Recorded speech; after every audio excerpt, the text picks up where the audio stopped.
I would like now to focus a little bit more on wide field astrophotography, using, for instance, the new generation ZW cameras and the wide field astrographs. So I would like really to do like a more deep image of the Milky Way.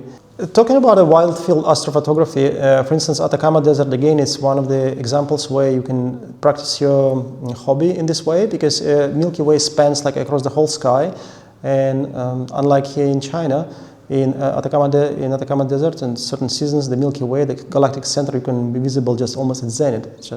So it's easy to see the whole Milky Way essentially from one spot, and many people are become fascinated about panoramic photography. So if you want, for example, to capture the whole arc of the Milky Way, sometimes even using the super wide angle lens, it's not enough to capture the whole Milky Way.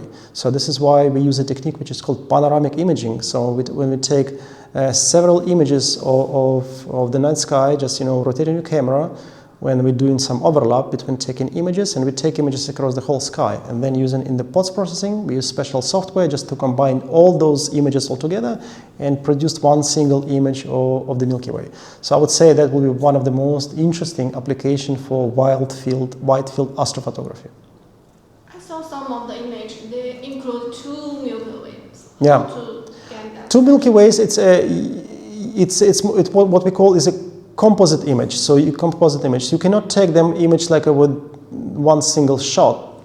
You do not only panoramic images, but you do panoramic images at different times of the night, or even different times of the year, at different geographical locations. For instance, these days there is extremely popular type of images when people produce arc of the Milky Way from the southern hemisphere and then add a Milky Way from the northern hemisphere.